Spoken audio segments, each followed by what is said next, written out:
gracias por su presencia, distinguidos participantes de este primer programa de formación política y liderazgo juvenil, promovido por la Organización de Jóvenes Nuevas Generaciones y con el apoyo y cogestión de la Fundación Ecuador Libre. Para el día de hoy vamos a empezar con las ponencias. La semana anterior tuvimos una grata jornada con Guillermo Lazo y Pablo Arosemena en lo que fue la inauguración de este programa, y hoy ya empezamos con la parte, digamos, más académica de este programa. Bueno, el día de hoy estamos básicamente los inscritos, quienes han pasado el proceso de selección y quienes han demostrado con su postulación que son pues los más interesados y con las cualidades más acorde a lo que estamos buscando en este programa. Y empezamos también con un invitado de lujo, es el doctor Aparicio Caicedo, quien es conocido por ser el director ejecutivo de la Fundación Ecuador Libre. Tiene un máster en Derecho Económico Internacional y tiene un doctorado en Derecho por la Universidad de Navarra en España. Se ha desempeñado como director de la Cátedra Hayek y profesor de Filosofía Moral, ambos en la Universidad de Especialidades Espíritu Santo, y actualmente es profesor invitado de la Universidad de las Américas.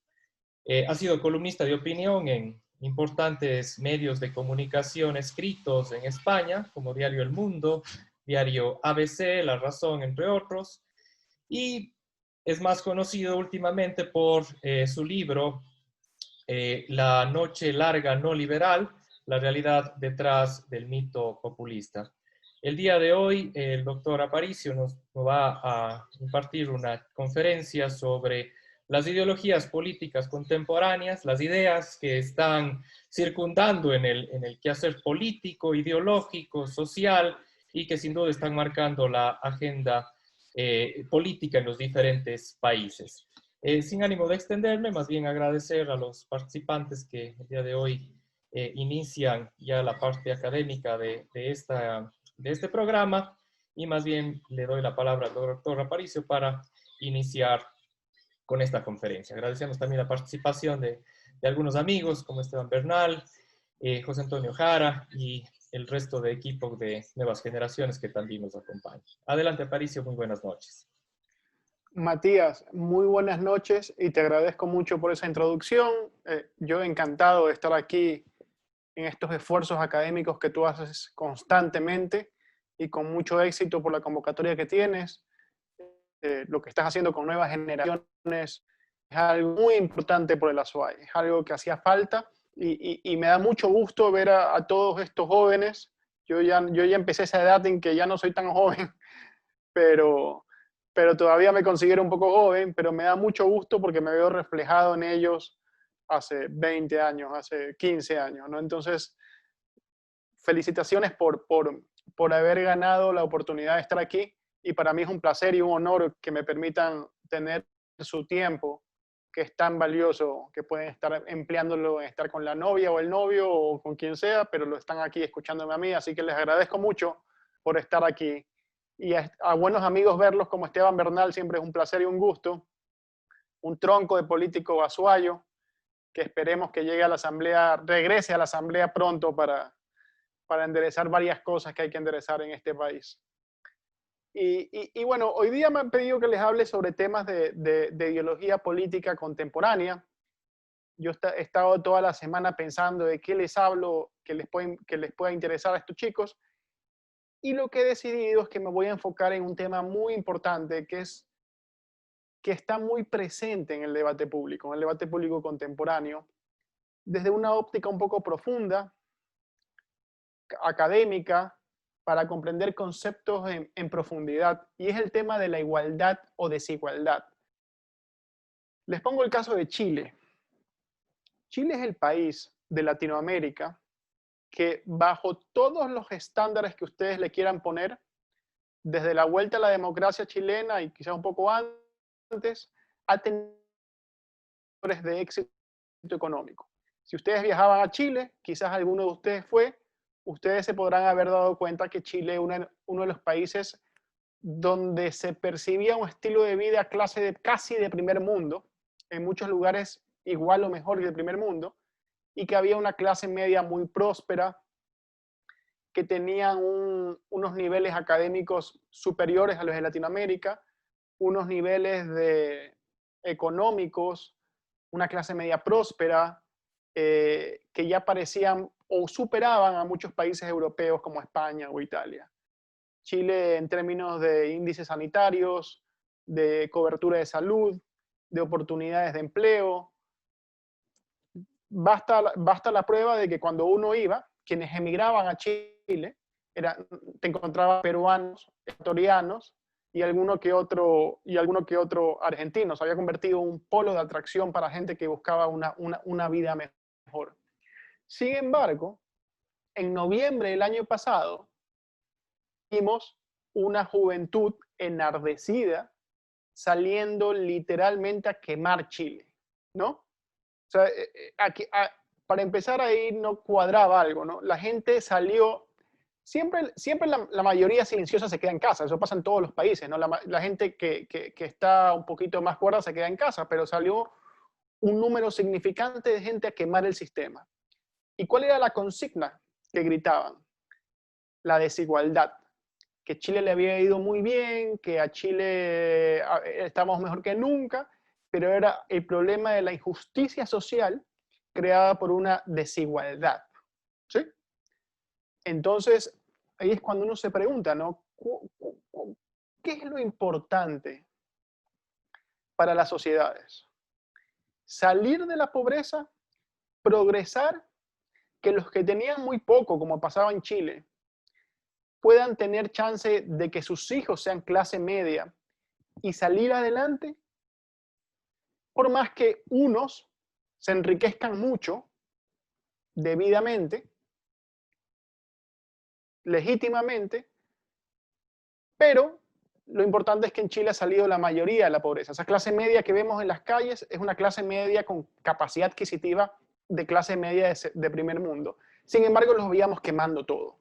Y su queja era, bueno, sí, nos ha ido muy bien, hemos avanzado, te decían, sí, el sistema, estamos mejor que el resto de Latinoamérica, pero yo reclamo más igualdad social. Somos iguales ante la ley, sí, y formalmente somos iguales, pero mi reclamo es ya no, que unos tienen demasiado y otros tienen muy poco en relación a ellos. Ya no es que son muy pobres, ojo, ya no es que son muy pobres, porque una cosa es ser pobre en términos absolutos. Pobreza aquí en Ecuador, en Guayaquil, en la entrada de la 8, tú te vas a ver pobreza extrema, pero una cosa es que unos tengan poco en relación a unos que tienen mucho, pero que sigan sin ser pobres. Y ese es un tema por el que ahora mismo está muy latente en los debates académicos. Ustedes van a ver que en los debates políticos se invoca una y otra vez el tema de la igualdad, de la igualdad, de la igualdad. A la gente la mueve el tema de la igualdad porque la gente que estaba quemando en Chile cosas estaba movilizada moralmente, no estaba, digamos, cabreada con el sistema porque le habían convencido de que eso es malo. Y eso es algo con lo que muchas veces nosotros tendemos a ceder en el debate. Y tenemos que estudiarlo muy profundamente porque nosotros tenemos que comprender que el problema moral, la inmoralidad de un sistema no está porque unos tengan muchísimo y otros tengan relativamente menos que ellos. La moralidad de un sistema se da cuando ayuda a salir de la pobreza a una gran cantidad de gente, que es exactamente lo que ha pasado en Chile durante los últimos años, lo que ha pasado en China durante los últimos años, que ha salido 600 millones de chinos de la pobreza, que se dice fácil, ¿no? Se dice muy fácil 600 millones, pero 600 millones es 30 veces, soy malo con las matemáticas, así que me puedo estar equivocando en esta, 30 veces la cantidad de ecuatorianos que existen, quizás más. Ojo, es como que 30 veces el Ecuador, o 35 veces, o 40 veces, no sé, el Ecuador salga de la pobreza todos los habitantes. Entonces vemos que hay un desfase, una contradicción cuando vemos que hay un mundo que gracias al libre mercado, gracias a la libertad global de movilizar bienes, servicios y productos, gracias a esto que estamos haciendo ustedes y nosotros, ha salido masivamente de la pobreza y sin embargo el tema ya no es la pobreza, sino la desigualdad. Aquí les tengo un libro que fue muy famoso hace algunos años de Thomas Piketty, que lo vamos a citar más adelante, que se llama El Capital en el siglo XXI. Fue un bestseller, lo citan en todos lados. ¿Por qué? Porque habla sobre la desigualdad y dice que el mundo es totalmente desigual y que nos vamos abocados a una plutocracia donde nos vamos a ser dominados por unos cuantos y que eso es inadmisible. Vamos a ver hoy que está absolutamente equivocado nuestro amigo Piketty. Y se los pongo a continuación. Voy a poner una presentación, si no les molesta. No sé, aquí estamos. Aquí. Compartir. Aquí está. ¿La están viendo? ¿Me confirman, por favor, que no los veo? Sí. Hecho. Voy a ponerlos arriba. Ok. Entonces, yo lo que quiero hablarles hoy día es el debate sobre la desigualdad, porque ¿qué es lo que nos importa moralmente? ¿Qué es lo que condenamos moralmente? Y eso hay que tenerlo muy claro en este debate, donde muchos políticos demagogos te hablan de la desigualdad como si fuera un mal en sí mismo y te lo confunden con pobreza. Y vamos a hablar sobre qué es lo importante. Y eso tiene que ver con tener claro cuál es la visión de justicia de acuerdo liberal y cuál es el concepto de justicia en la visión, digamos, socialista, que son conceptos muy distintos y que marcan una diferencia muy grande en el debate. Entonces aquí vamos a ver a través de un ejemplo. Yo cuando era chico iba mucho al balneario de Salinas con mi familia. Teníamos un departamento ahí y bueno, tiene todavía mi padre un departamento ahí, yo ya no voy, pero había un heladero con el que me llevaba muy bien, lógicamente el heladero era mi buen amigo, que era un hombre verdaderamente muy comercial y cuando no vendía helados, vendía pescado, y cuando no vendía pescado, vendía mariscos, y cuando no vendía mariscos, era constructor, y era un tipo que la verdad le fue bien en la vida. Y comenzó como un mero heladero, como el señor que ustedes ven allá. Y entonces yo recordaba, mientras me acordaba de cómo conversar de esta clase,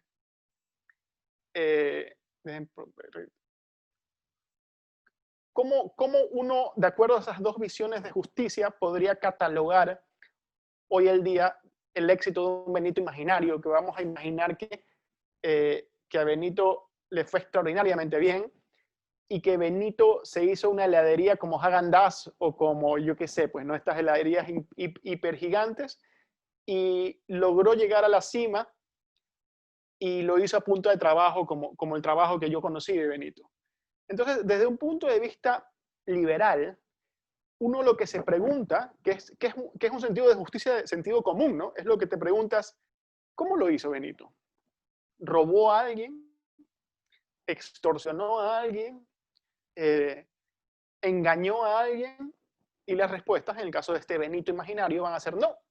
Lo hizo simplemente comerciando, es decir, ofreciendo valor a los demás a cambio de recibir un poco de dinero. Tú tienes en la vida dos formas de ganarte la vida en el libre comercio, ¿no? O le ofertas valor a unos pocos por mucho dinero, como hacen los abogados de élite, por ejemplo, que tienen unos pocos abogados a los que le cobran mucha plata, o le ofertas valor a millones de personas por un poquito de dinero que en el acumulado es mucho, que es cuando vendes productos masivos, cuando vendes helado, cuando vendes lo que sea. Benito lo hizo así, Benito lo hizo correctamente.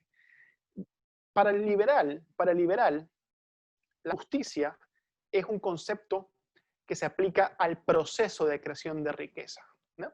Tú no preguntas si Benito tiene mucho o poco, eso a ti no te importa. A ti lo que te importa es cómo se llegó a tener esa riqueza. Y cuando tú haces esa pregunta, el hecho de que Benito haya alcanzado a ser tetramillonario y tenga mucho dinero y tenga mucho más dinero que sus vecinos, que sus nacionales, que sus conciudadanos, a ti no te importa, porque el proceso fue realizado mediante medios legítimos, de acuerdo a una visión liberal de la justicia. El proceso es lo que importa. ¿sí? Eso siempre tienen que tenerlo muy claro, porque esa visión de la justicia es la visión de sentido común, la visión de que tiene el tendero, la visión que tienen ustedes cuando ven que un amigo prospera o que a alguien le va bien, tú dices, ¿cómo lo hizo?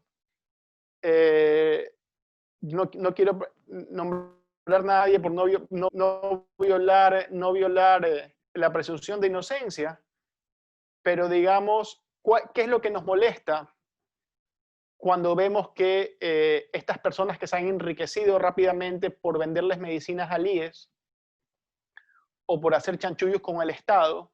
¿Qué es lo que nos molesta? ¿Nos molesta que sean ricos? Yo creo que a ninguno aquí le molesta que ellos sean ricos. O sea, el hecho de que ellos sean ricos a nosotros no es completamente indiferente. ¿O hay alguien que se moleste aquí porque sean ricos? Lo que nos molesta es el proceso a través del cual adquirieron esa riqueza, porque es ilegítimo. ¿Sí? Yo sé que les estoy diciendo algo de sentido común, pero es absolutamente ilegítimo. Y eso es lo que nos molesta. Porque a ustedes no les importaría, bueno, voy a dar un nombre, que el encausado y presunto Daniel Mendoza ande en un Porsche, porque no somos envidiosos, ¿o sí? A nosotros lo que nos molesta es que esos medios hayan sido ilegítimos. Y en cuyo caso, si vemos que alguien es muy rico, increíblemente rico, como pueden ser en Cuenca los señores del Jury, o los señores de Graiman, o los señores que tienen supermercados Coral, para nombrar a algunas de las personas ricas, digo, de Cuenca, a nosotros no nos importa que ellos sean inmensamente ricos, quizás de los más ricos del país, del top 20, el más rico del país. Lo que les vamos a preguntar es, ¿tú cómo hiciste el dinero? ¿Sí? Y esa es la visión de la justicia liberal. Esa es la visión de la justicia que nos interesa en este caso. Ahora, hay otra visión de la justicia, hay otra respuesta a qué es lo justo. Y te van a decir, ¿es justo que Benito tenga tanto dinero al lado de su, perdón, tenga tanto, mientras al lado de su casa hay una pobreza absolutamente extrema? Y les pongo un poquito esas gráficas para ver estos contrastes. Y eso es algo que se da mucho en Latinoamérica. Se da mucho en Latinoamérica. Y es chocante. A mí no me gusta. Nosotros vivimos, o sea, algo que me gusta de viajar al exterior es que no ves tanta opulencia al lado de una pobreza extrema. Tú en Guayaquil te pasa, tú vas a San Borondón, vienes a las oficinas aquí del centro y es un nivel de vida, digamos, bastante opulento, y te vas uno muy lejos, o sea, por la Trinitaria a la entrada de la 8, que es un lugar especialmente pobre, especialmente cuando entras para media hora para adentro, que está Montesinaí, el lugar más pobre de los lugares más pobres. El contraste es terrible, es una cosa que perturba a cualquier ser humano decente. Pero es injusto que quienes se hicieron ricos por medios legítimos, como Benito, que viven en San Borondón, tengan su riqueza solo porque existe pobreza a unos kilómetros más allá. ¿A ustedes les parece que eso es justo? Quizás aquí, como estamos en un ambiente que tiende a ser liberal, ustedes me van a decir no.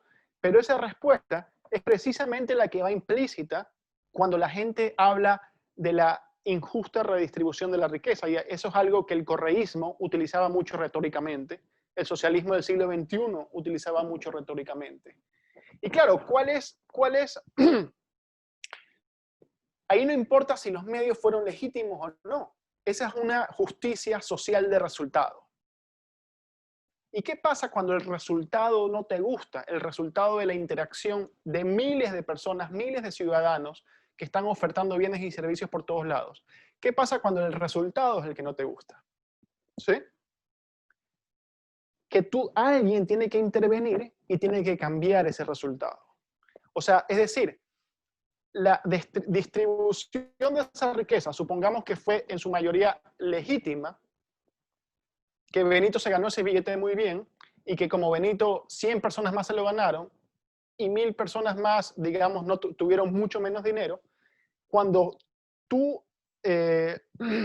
aludes a ese concepto de justicia por el resultado, no por el proceso, la solución es que venga el Estado y le quita a uno para darles a otros. Y eso es un tema que Friedrich Hayek, y ahí les recomiendo un artículo que se llama El atavismo de la justicia social, que es precisamente la visión de justicia según el resultado. Es la visión socialista de la justicia, que no juzga por cómo llegaste a tu riqueza, sino por la distribución relativa de la riqueza. Y si unos recibieron más o demasiado en relación a otros, es injusta. Pero esto no aguanta el más mínimo análisis ético, porque es como que si yo diga que en su condominio, en su ciudadela, digamos, hay unos panas que son más pilas que otros, unos manes más comerciales que otros, unos que saben vender mejor que otros, unos que invirtieron su dinero y otros se lo malgastaron, y digamos que el edificio tiene 4 pisos y que el del tercer piso fue un tipo brillante, supo invertir, mientras los otros 3 se malgastaron su herencia o dieron. ¿Ustedes creen que en ese edificio la asamblea de copropietarios tiene derecho a decirle, ¿sabes qué? Quitémosle un poquito del piso 3 para compensar el piso 2 al piso 1 y al piso 4? Claro, en este ejemplo sonará ridículo. Sin embargo, no nos suena ridículo en grandote. En ese ejemplo donde conocemos a esas personas, donde los vemos todos los días, nos parece inmoral que te quiten riqueza para darles a otros que mientras tu riqueza tenga vida. Pero sin embargo, en el discurso público, en el discurso político diario, cuando se aplica a millones de personas a las cuales no conoces, mágicamente lo que es inmoral en tu entorno se torna admisible moralmente cuando se trata de millones y millones de personas. Y eso es algo de lo que les recomiendo este artículo de Friedrich Hayek, que es muy bueno y se llama El atavismo de la justicia social.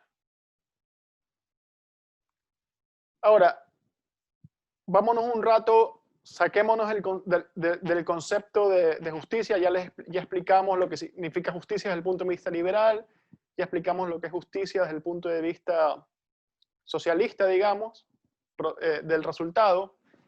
Y vamos ahora a una historia que al socialismo no le gusta. Y es la razón por la que en lugar de hablar de pobreza, ahora hablan de igualdad. Y por eso es que antes les preocupaba la pobreza, pero ahora solo hablan de igualdad. Y aquí siempre recuerdo el libro de Piketty, que es un bestseller mundial y todo el mundo te lo cita. El mundo entero se ha hecho más rico. Hoy día hay menos pobreza que nunca antes, y les voy a enseñar unos cuantos gráficos.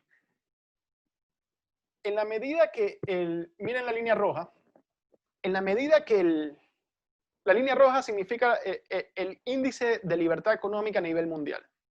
Comienza en 1980, digamos, el mundo se ha hecho más libre económicamente. Se cae el muro de Berlín, se cae el socialismo real, y las economías del mundo, salvo unas cuantas como Cuba o Corea del Norte, se abren económicamente, incluido China, que es una dictadura en lo político, pero abrió su economía. Y digamos que hoy día el mundo es más libre que antes. Van a ver que la línea roja tiene una inversamente proporcional a la línea azul, que es el porcentaje de pobreza en el mundo, que ha bajado muchísimo.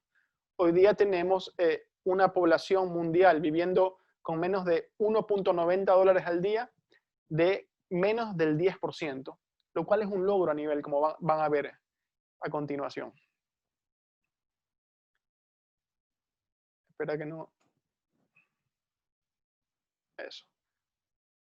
Esto es una historia que no nos cuentan y que es muy importante. Les recomiendo un libro de Thomas Piketty, iba a decir, de Steven Pinker, que se llama Ilustración Ahora, que cuenta cómo el mundo, pese al pesimismo general de las noticias, está mejor que nunca. Esta línea, como verán, tiene un efecto hockey stick, que le dicen en inglés los economistas, porque es como un palo de hockey que al final se agudiza la subida. El mundo, por la mayoría de la historia mundial, el mundo era tremendamente pobre, ¿sí? Y eso es algo que tenemos que recordar siempre.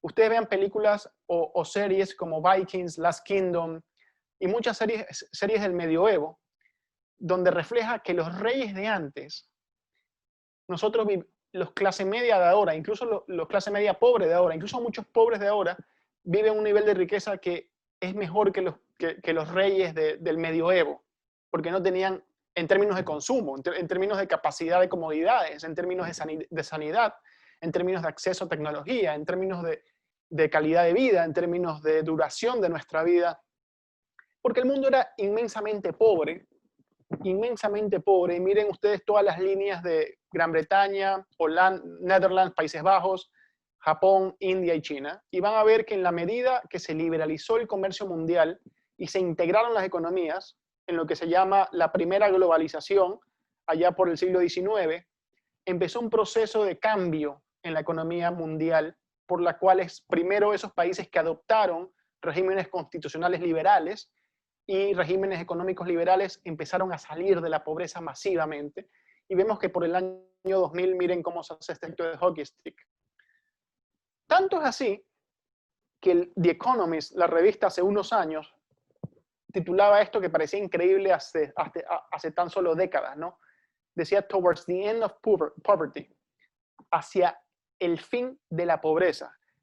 La pobreza a nivel mundial, y esto lo pueden certificar en páginas web como Our World in Data, que es una página muy buena, que lo pueden verificar, o lo pueden verificar también en humanprogress.org. La pobreza ha decaído tremendamente en todos los países, inclusive en países como el Ecuador, que no se han integrado, digamos, a la liberalización económica, todos los años cae, porque nos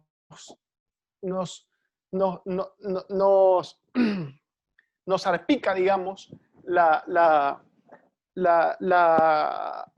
prosperidad que ha habido a nivel internacional gracias a la globalización. Ese artículo de The Economist es muy bueno porque habla cómo la globalización ha hecho que nos integremos, caigan relativamente los precios de casi todos los bienes porque somos más productivos, porque China nos produce mucho más barato lo que antes teníamos que pagar el triple, porque tenemos una capacidad adquisitiva tremenda.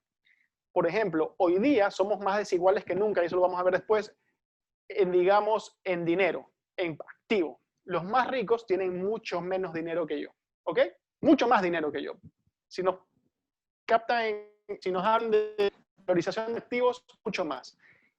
Pero en nivel de vida, en capacidad de consumo, nunca hemos estado tan iguales.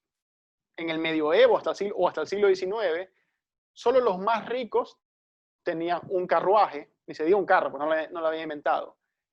Algo parecido a servicios sanitarios, casa propia, comida fresca, capacidad de no morirse de hambre. Hoy en día, si bien los más ricos tienen mucho más dinero, es verdad, el carro del chiro funcionalmente hace lo mismo que el carro del rico.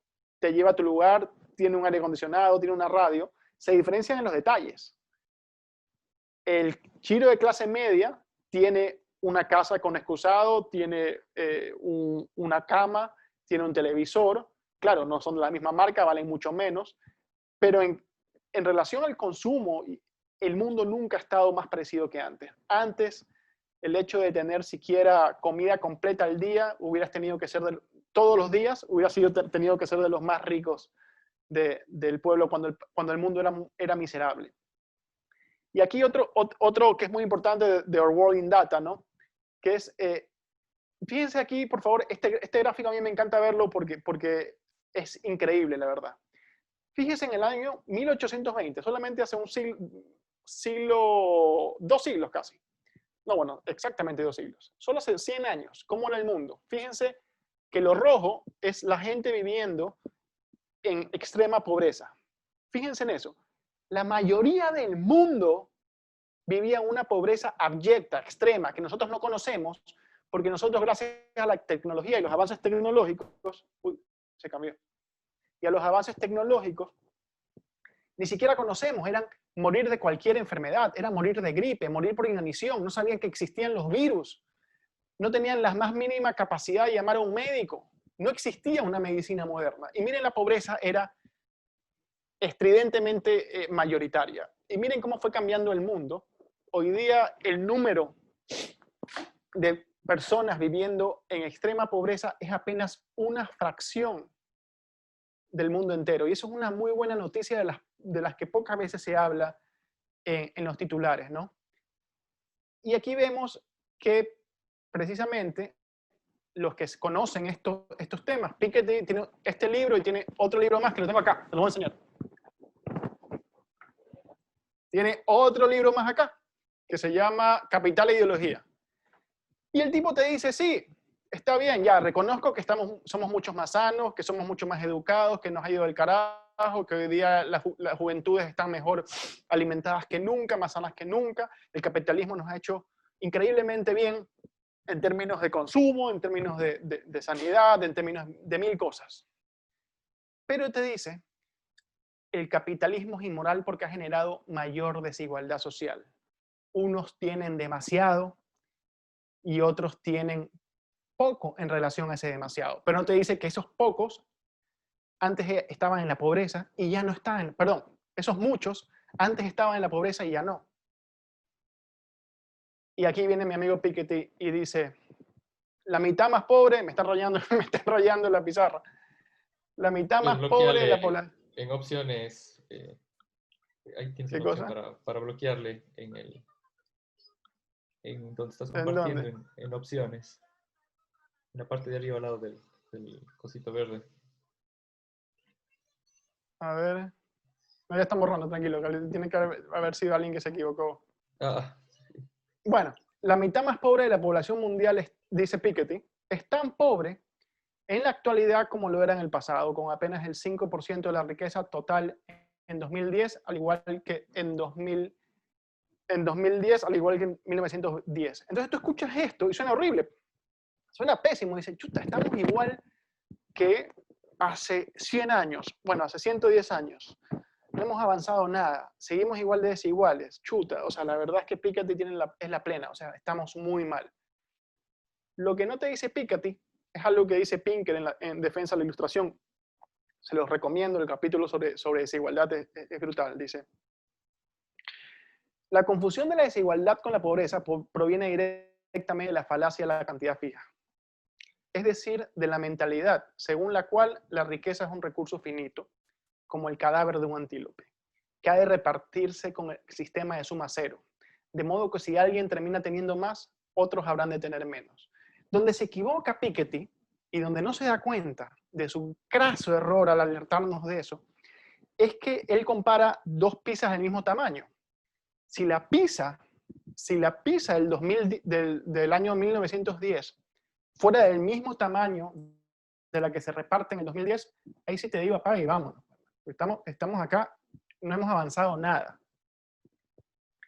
Claro, si la pizza tú la repartías en pedazos, los pedazos chiquitos de la pizza pequeña de 1910, con mucho menos riqueza a nivel mundial, con un PIB per cápita muchísimo más bajo, con una riqueza infinitamente menor, claro, te tocaban unos pedacitos chiquititos a los que, digamos, hay en ese reparto, y a los que tenían a esa casta privilegiada, digamos, les tocaba más. Lo que no te dice Piketty es que esa pizza, gracias al capitalismo, es una pizza mágica que se hizo gigante, mucho más grande, muchísimas veces más grande, y que la riqueza hoy existente hace que esos pedacitos proporcionalmente iguales quizás sean mucho más grandes. Y tiene carne, tiene salami, tiene jamón, tiene extra queso, no, piña no tiene porque eso es horrible. Tiene cualquier otra cosa, pero está mucho más llena. Y ese pedacito, proporcionalmente pedacito, es un pedazote en términos absolutos, y ya te sacó de la pobreza hace mucho tiempo. Te sacó de la pobreza, porque ese es un pedazo de una pizza mucho más grande. Quizás en proporción a los más ricos, yo sigo recibiendo menos. Perdón, proporcionalmente yo sigo recibiendo la misma cantidad. Pero a mí, ¿qué me importa la cantidad proporcional si otros se enriquecieron mucho más, si lo que yo estoy recibiendo es mucho más que mis padres, que mis abuelos, que mis tatarabuelos? Yo ya salí de la pobreza. ¿Sí? Otra lectura que les recomiendo es la de Harry Frankfurt. Es un libro pequeñito. Es más, lo tengo aquí. Me encanta enseñar libros, no sé por qué. Frankfurt, no traje Frankfurt. Ahí fallé. Y él dice una cosa muy importante, que es lo inmoral, lo que tenemos que luchar, lo que tenemos que buscar cambiar es la pobreza.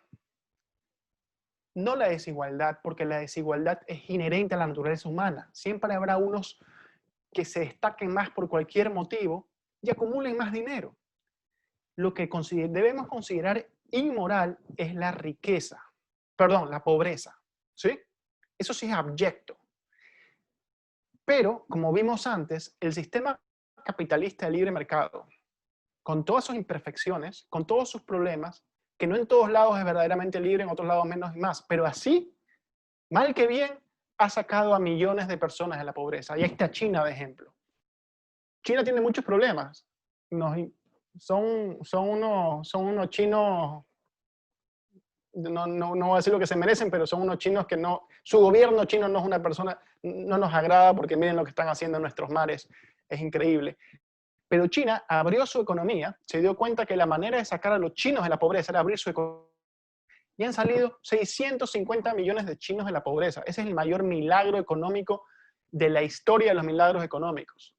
Lo mismo en la India. Y el mundo entero está saliendo. Dice Harry Frankfurt, es muy frecuente que la defensa del igualitarismo se base menos en un argumento que en una presunta intuición moral. La desigualdad económica parece un error. A mucha gente le parece evidente que el hecho de que algunos posean más dinero que otros es moralmente ofensivo. Y dice Harry, mi pana Harry, sospecho que quienes profesan esta intuición respecto a las manifestaciones de la desigualdad en realidad no responden a la desigualdad que perciben, sino a otro aspecto de las situaciones que observan. Creo que lo que les parece moralmente cuestionable en las circunstancias de desigualdad económica no es que algunos individuos tengan menos dinero que otros, sino el hecho de que quienes tienen menos tienen demasiado poco. Eso es lo importante y lo que no debemos dejar que nos caer en ese relato. La desigualdad económica, la desigualdad de resultados no es lo importante. Lo importante es que tengamos un sistema que saque a la gente de la pobreza. ¿Sí? Que los más ricos de Cuenca tengan mucho dinero, a mí no me importa. Que los más ricos de Guayaquil tengan mucho dinero, a mí no me importa. Lo mismo de Washington, lo mismo de Nueva York, lo mismo de Madrid, lo mismo de París o lo que sea.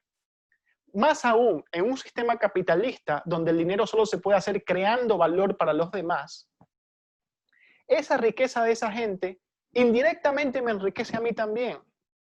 Porque si la única forma es crear valor para la sociedad, el valor se crea a través de empresas, creando trabajo, creando cosas nuevas, innovando, como lo han hecho los dueños de Amazon, como lo han hecho los dueños de Apple, como lo han hecho, que nos enriquecen día a día porque nos dan mejores cosas como Zoom, que nos hacen más ricos a nosotros gratis.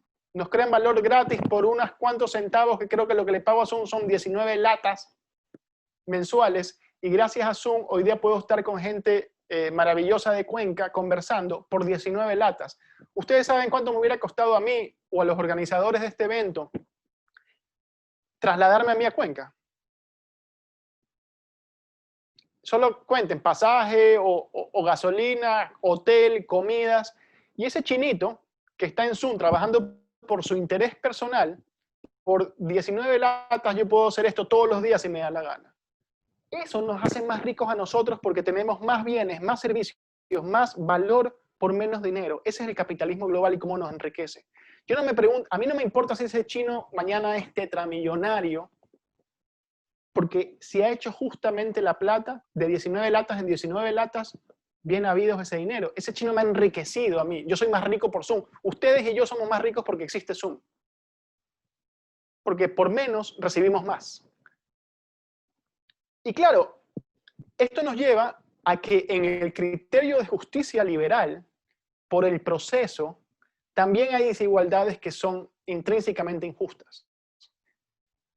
Y eso lo dice la profesora Laura Santa Cruz en un libro maravilloso que está en Kindle que se llama La igualdad liberal, que se los recomiendo. Dice, también hay desigualdades que son intrínsecamente injustas, porque provienen de privilegios, ya sea privados o gubernamentales, lo que en Estados Unidos llaman el crony capitalism, y de malas prácticas que distorsionan la operación de los mercados, como la colusión, el uso de información privilegiada. El privilegio de privilegios muy común en este país, más que hace ilegítima la riqueza, es el proteccionismo. Si yo les digo a ustedes, los presentes en este Zoom, que tienen que comprar mis productos, escuchar mis charlas, o están obligados de alguna manera a comprar lo que yo hago, solo porque yo les digo, somos de la misma tribu ecuatoriana, ustedes me van a decir, ¿tú qué te crees? Yo compro lo que a mí me da la gana, porque a mí, yo no les voy a decir que compren mi Zoom, que se llame Aparizum, porque ustedes son ecuatorianos. Usted me va a decir, si el chinito me lo da por 19 latas y tú me quieres venir a vender Aparizum por 25. Pero eso es lo que pasa con el proteccionismo. El proteccionismo es un privilegio inmoral, porque pone un privilegio a unos, privilegia a unos, a la Parizum. Yo pongo un arancel y digo al chino de Zoom me le vas a cobrar de arancel el 100%, para que ellos, todos los que estén rodeados aquí, estén obligados a consumir lo que yo hago. ¿Por qué? Porque yo soy el productor de la tribu. Eso es tribalismo, privilegios para unos miembros de la tribu, y quita legitimidad a la riqueza bien habida. Y eso hay mucho en Ecuador. Una riqueza tiene que ser en igualdad de condiciones con todos aquellos que compitan, extranjeros o nacionales. Porque aquel al cual tú le vendes es una persona digna que debe tener la capacidad de elegir. Y si tú le estás diciendo a una persona, lo estás obligando, le estás poniendo cargas para obligarte a elegir a ti, tú no lo estás tratando como una persona digna.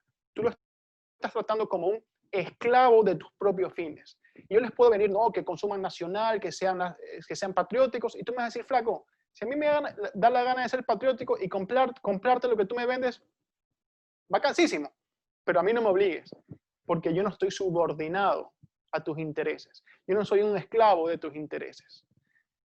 Y eso es muy importante que lo tengan claro, porque el libre mercado te dice, mientras tú compitas en igualdad de condiciones, mientras tú consigas que otro ponga su billete en tu bolsillo, tiene que ser de manera voluntaria, de manera libre. No porque lo obligas, no porque tienes trabas al ingreso de nuevos jugadores al mercado, no porque pones aranceles proteccionistas, no porque prohíbes el ingreso de mercancías que compiten con las tuyas, porque eso es inmoral, eso es tratar a los otros como medios de tus fines. Y bueno, terminamos nada más con la cita de doña Laura y otras conductas que afectan la libre competencia, atentando contra el corazón de la economía de mercado, que se basa, dice ella, precisamente en la competencia entre empresarios para ofrecer cada vez mejores productos. Y aquí hay un video que no se los voy a poner. Y con esto y un bizcocho, hasta mañana a las 8. No, mentira, aquí me quedo para absolver las preguntas que tengan. Aparicio, muy buenas noches. Muchísimas gracias por tu brillante intervención, que más que nada es muy interesante para el análisis y fundamental empezar a charla para los distintos módulos, que viene a ser esto un pilar para arrancar con esto. Un agradecimiento especial a Matías, que nos ayudó con la introducción, y a Pedro Rodríguez, que pasó uno de los textos que Aparicio Caicedo ha citado, está en el grupo de WhatsApp para que ustedes puedan acceder a él. Vamos a iniciar con el proceso de preguntas, Aparicio. La primera pregunta la realiza Mateo Guzmán, ha escrito por interno porque está con problemas de su micrófono, y te la voy a leer. Dice, ¿qué opina acerca del gobierno neoliberal de Pinochet apoyada por Friedman? ¿Lo considera capitalismo de desastre o no? No, para nada. Pinochet fue un dictador, y eso no cabe la menor duda. Un dictador violador de derechos humanos, un dictador que ojalá en la vida no se vuelva a repetir jamás en Chile. Pero eso no obsta que en el plano económico siguió una deriva contraria a otros regímenes dictatoriales, a los militares fascistas de la época. Él era un militar fascista de la época, les gustaba controlar la economía. Y gracias a la influencia de determinados intelectuales liberales, se dio cuenta, como pasó en China años después, se dio cuenta que la mejor forma de manejar la economía era precisamente dejando que haya espacio para el libre mercado. Dejando que haya espacio. Hizo una reforma muy buena que después dio grandes frutos a Chile. Grandes frutos a Chile. ¿Eso lo hace a Pinochet bueno? No. Sigue siendo un dictador, como la dictadura china, que sigue siendo una dictadura por más que haya abierto el mercado chino. Eso no justifica ningún abuso de los muchos que comete el Partido Comunista Chino por medio del gobierno chino, y eso no justifica ninguna de las abusos que cometió, que fueron muchísimos, de Pinochet en Chile. Pero eso no obsta que en ambos casos la decisión de abrir el mercado ha sido una decisión enormemente beneficiosa para los chilenos y para los chinos. Gracias, Aparicio. La segunda pregunta la va a realizar Gustavo Valencia. Gustavo, estás ya con el audio para que intervengas.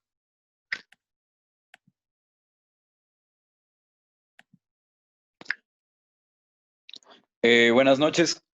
Buenas noches, doctor Caicedo. Excelente ponencia. Mi pregunta sería, ¿considera que lo que buscamos en realidad es la igualdad o la equidad? No solo de oportunidades, sino de las herramientas necesarias para salir de dicha pobreza y conseguir el progreso en función del mérito.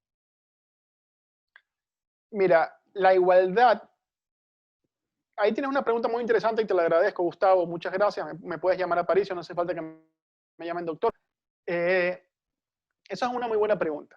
La igualdad es un término que se presta a confusión. Y claro, igualdad puede ser muchas cosas.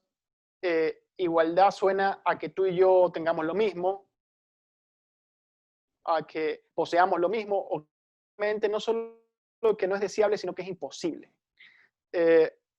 Robert Nozick, que es un gran autor que tiene Anarquía, Estado y Utopía, tiene un libro que es un clásico de la filosofía moral liberal.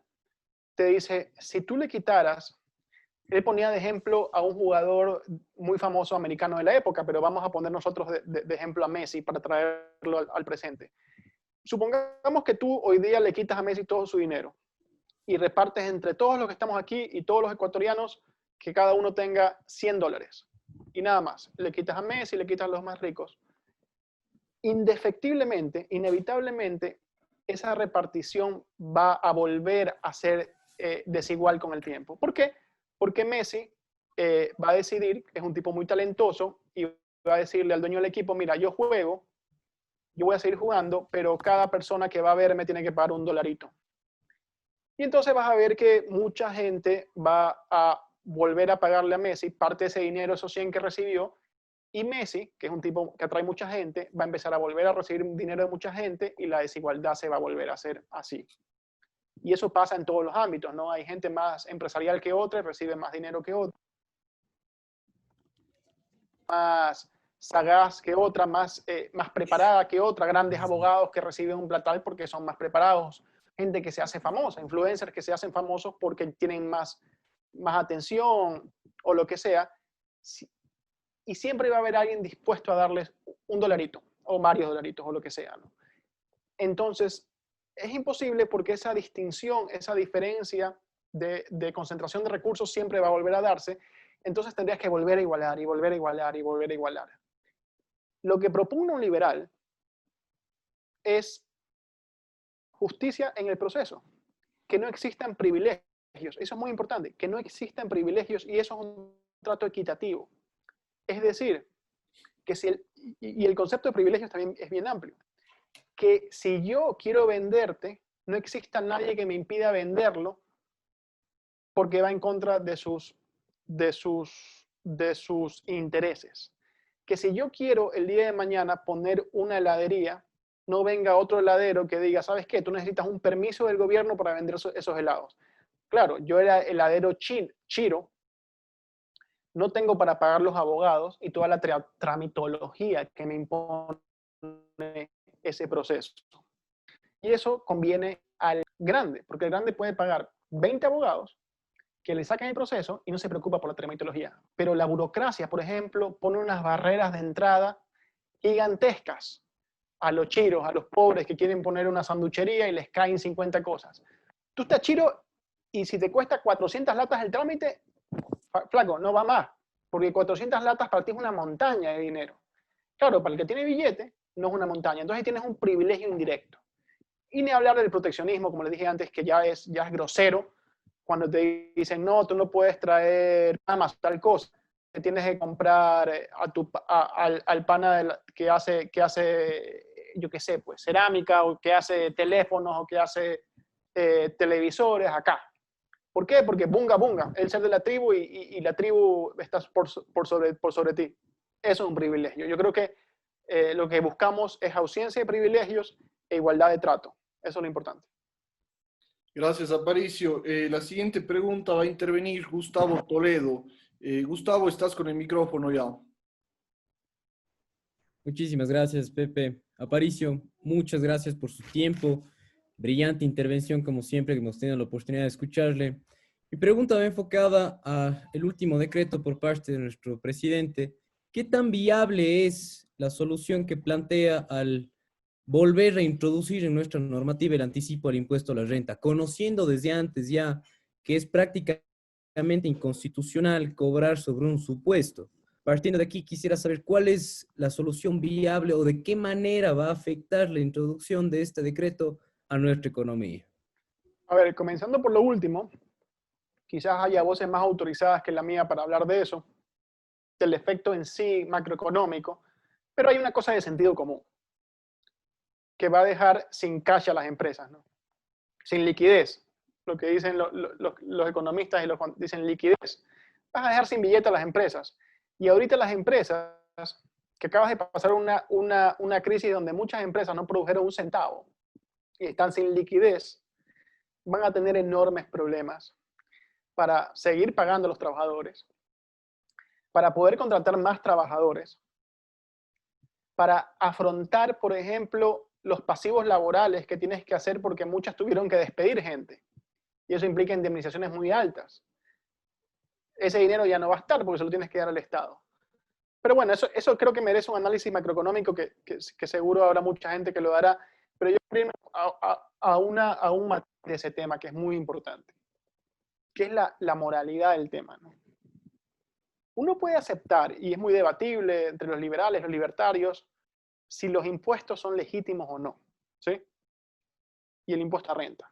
Los libertarios más radicales dicen, no, todo impuesto es un robo porque es la apropiación de tu dinero bien habido, recuerden justicia por el proceso, de tu dinero bien habido por medios violentos. Y va a haber gente más moderada que dice, bueno, toda sociedad ha tenido impuestos y tenemos que de alguna manera financiar los bienes públicos, digamos, las calles, la policía y ciertas cosas que son necesarias.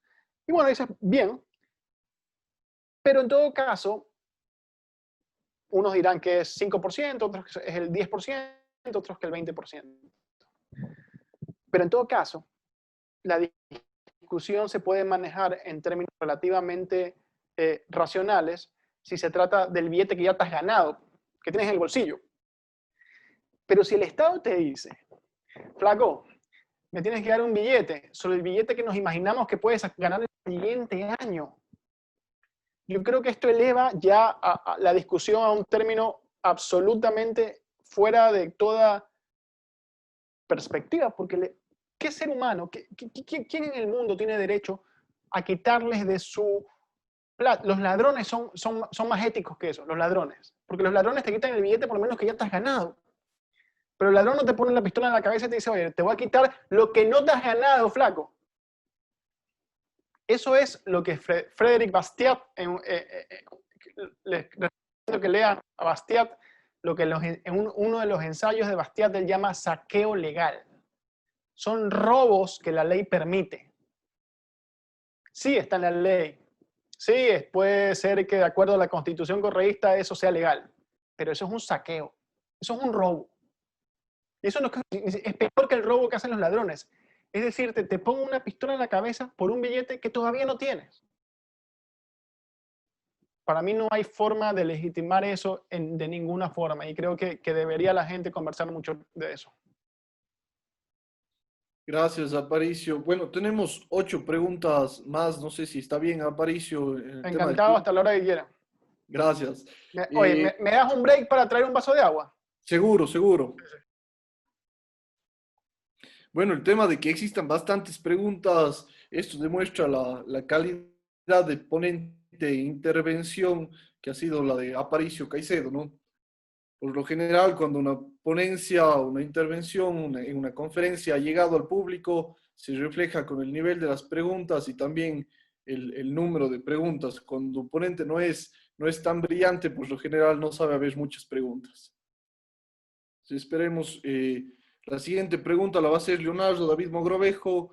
Estás ya con el audio. Ni bien retomemos, Leonardo, tienes la palabra. Listo, Aparicio, ¿estamos ya? Perfecto. Ya. Leonardo, tienes la palabra. gracias. Aparicio, buenas noches con todos. Bueno, mi pregunta es, si bien se sabe que la efectividad del socialismo es casi una utopía, debido a su fallida aplicación como una orientación dentro de diferentes naciones, ya sea por motivos de tinte social, económico o político, sabemos que esta ideología desde un principio lo que busca y propone son oportunidades de igualdad de derechos. Creo que se cortó. Sí, sí, te escucho. Ya. Mi pregunta es, ¿usted considera que se puede aplicar en algún país el socialismo tal cual está manifestado? No, porque es contrario a a la naturaleza humana. Es contrario a nuestras inclinaciones psicológicas innatas. El ánimo de destacar, el ánimo de diferenciarnos de los demás, el ánimo de comerciar, de intercambiar valor, de especializarnos en determinadas cosas, es innato en la condición humana, es parte de nuestra naturaleza. Y no estoy hablando en poemas solo, sino que esto lo van a ver también en Pinker, por ejemplo, que es un psicólogo evolutivo. Van a ver que hoy día la psicología evolutiva demuestra que nosotros somos personas con tendencias a intercambiar, algo que Adam Smith decía, esa tendencia nata del hombre a intercambiar valor. Tenía toda la razón. Nosotros somos personas que tendemos, primero la posesión. Yo tengo 2 niños muy chiquitos y me doy cuenta de que el instinto posesivo es una cosa, o el ánimo de tener algo está inscrito, pero desde muy chiquito, cuando a mi hija alguien le intenta quitar un juguete, reacciona de verdad que reacciona con un instinto de posesión de su propiedad privada tremendo. Y te das cuenta que en la naturaleza humana hay algo que nos lleva a querer acumular sanamente riqueza o instrumentos para nuestros fines. Y el socialismo, al menos el socialismo real, el socialismo utópico, el socialismo de Corea del Norte o de Cuba, o el que tenía China, se demostró que era totalmente incompatible con la naturaleza humana, y por eso los chinos un buen día se dieron cuenta y dijeron, bueno, aquí vamos a cambiar de sistema, y se dieron cuenta que si liberaran el potencial creativo del ser humano, tienes otro, y te demuestra eso, ¿no? Pero también ese intento por regresarnos a la tribu, esa constante tendencia que tenemos a buscar regímenes utópicos donde todos seamos, digamos, una tribu igualitaria, también es parte de otras tendencias de origen tribal que tenemos los seres humanos, a extrañar esa realidad tribal donde todo era certeza.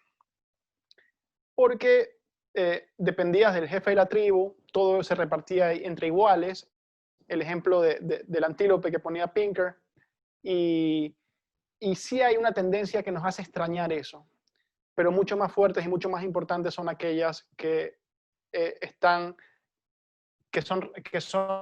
relacionadas a nuestro potencial creativo y son las que se han desarrollado a través del libre mercado. Porque el libre mercado, como dice Matt Ridley, que es un pensador inglés, dice, el libre mercado no es más que las ideas teniendo sexo entre ellas, reproduciéndose entre ellas.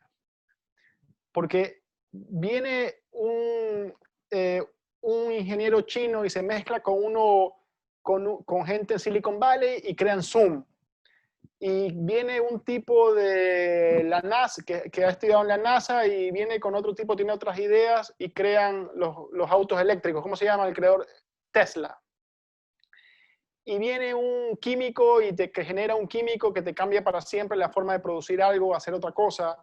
O viene una persona que se especializa, que inventó la rueda, y viene otra persona que inventó el motor mecánico, y hay otra persona que inventó la gasolina, y hay otra persona que inventó, por otro lado, los lubricantes, y hay otra persona que inventó la pintura y el metal, y crearon un carro.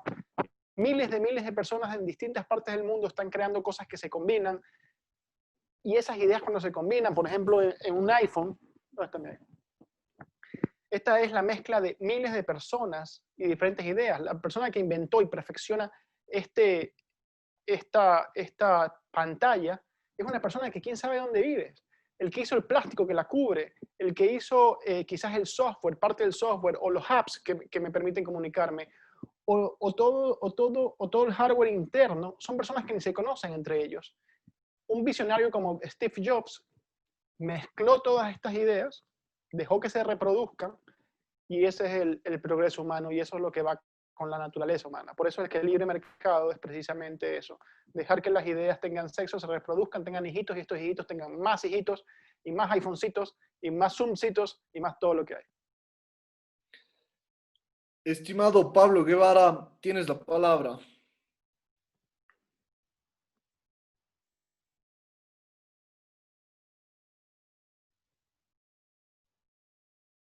Pablo, está ya habilitado el tema del audio. Tienes que prender tú el micrófono. Perfecto, muchas gracias. Muy buenas noches a todos los presentes. Muy buena intervención, Aparicio. Mi pregunta es, al comparar la desigualdad latinoamericana y el ejemplo vivo que tuvimos sobre el resentimiento de clases sociales sucedido en Chile y en Ecuador el año anterior, ¿cómo explicaría el pensamiento de varios ciudadanos y pensadores políticos en que si naces rico en Latinoamérica, a pesar de que vivas en la vagancia, es muy probable de que mueras rico? Y si te pasa lo contrario, en que naces pobre, a pesar de que es muy productivo, es posible que mueras pobre. Muchas gracias. A ver, sí, si naces rico, es muy probable. Bueno, depende de qué tan rico, ¿no? Porque si naces así medio rico, se te acaba la primera. Pero si naces rico en una familia de mucho dinero, pues puede ser que seas un vago y sigas siendo rico. Sí, es verdad, la suerte. Es más, si naces guapo, si naces alto, si naces atlético, si naces inteligente, si naces, qué sé yo, si naces con virtuoso para la música, es la suerte. Yo no salí ni guapo, ni alto, ni inteligente, ni virtuoso para la música, y no me quejo si alguien más lo hizo. Y así también otros nacen millonarios. Y de nuevo, la justicia no está ahí. Y hay mucha gente que tiene la suerte, yo quisiera tener la suerte de que me regalen casas, pero hay gente tan pobre para la que yo soy un millonario.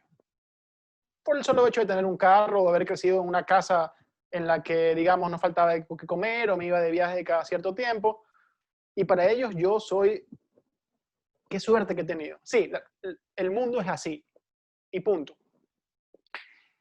Y en lo de la pobreza, yo le hago una contrapregunta que me dijera eso. China. ¿Qué país ha sacado y qué sistema ha sacado a más pobres de la pobreza? ¿Qué país ha hecho de la escala social una escalera automática? Los países que han adoptado libre mercado. Chile, China, Estados Unidos. ¿Qué países atraen inmigrantes hoy en día? Los países que tienen libre mercado. Que si naces chiro, lo tienes más difícil, digamos, para salir que uno con billete, le diría, flaco, eres un genio, descubriste el agua tibia. Eso es así. Y eso siempre va a ser así. Pero ¿qué sistemas hacen que hoy el pana que está rechiro pueda salir adelante algún día? El libre mercado. Y eso lo prueba, métete a todas las páginas web de Human Progress o World in Data, y los datos hablan solos. ¿Dónde se van los pobres del mundo? A Estados Unidos. No se van a Cuba. ¿Dónde se van los pobres del mundo? Se van a Suecia, a Inglaterra. No se van a Cuba, no se van no se van a Corea del Norte. Yo creo que ahí está respondida la pregunta. Gracias, Aparicio. La siguiente intervención la va a realizar Fernando Ramón. Fernando, tienes la palabra. Buenas noches, Aparicio. Muchas gracias por tu exposición. En realidad ha sido bastante enriquecedora en cuanto a los conocimientos que una persona... Me dejaste en jaque porque como que acabas de responder mi pregunta en cierta manera.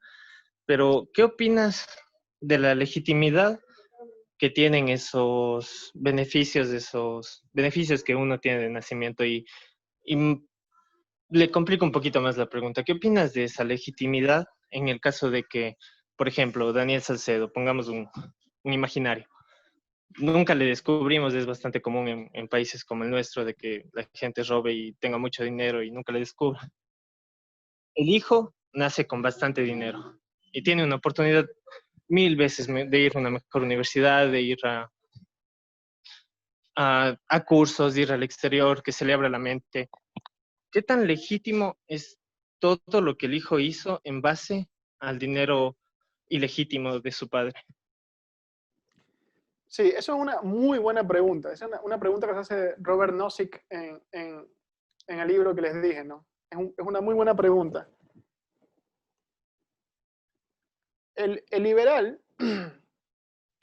busca, como hablamos, busca la justicia en la historia, en el proceso de creación de la riqueza.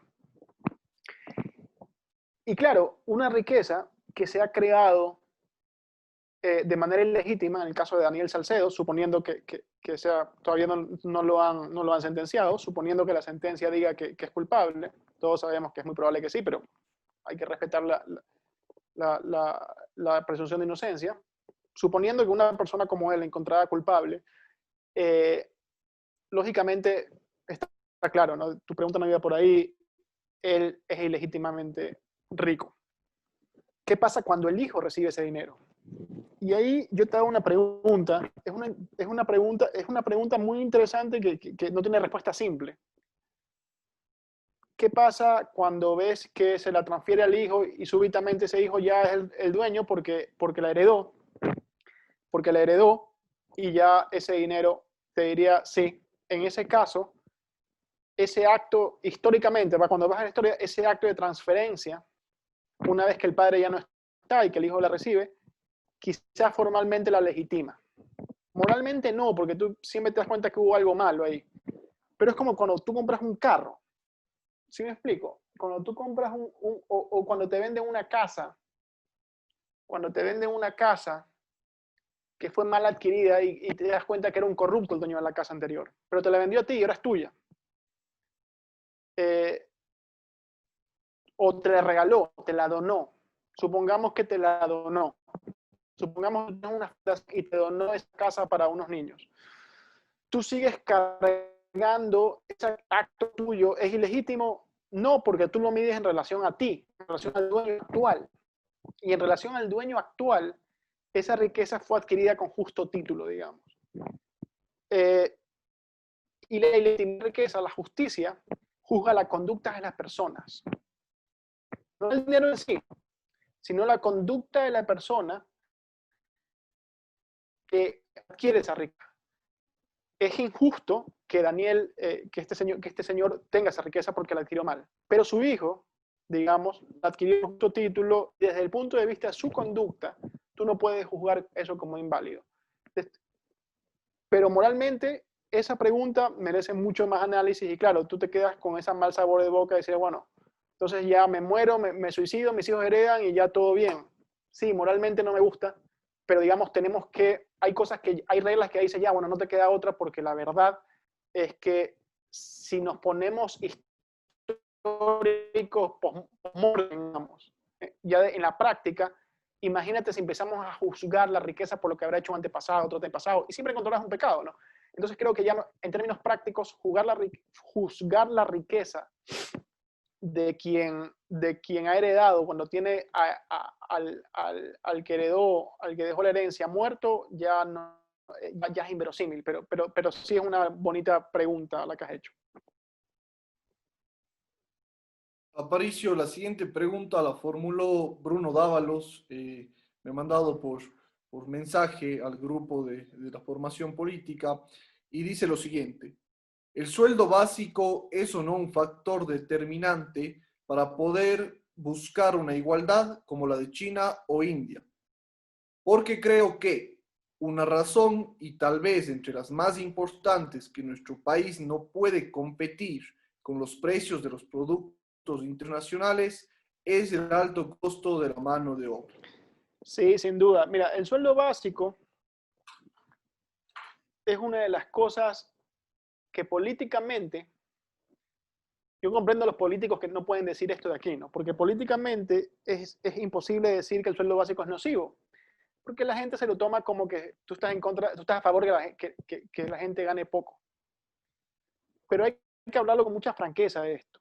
Cuando elevas el sueldo básico por encima de los sueldos de mercado, digamos, por encima de lo que los empleadores están dispuestos a pagar, tú estás haciendo un daño tremendo a toda esa gente que está en la pobreza absoluta y que debido a ese sueldo básico o esa imposición de un precio mínimo de su trabajo, ya no va a poder ser contratado.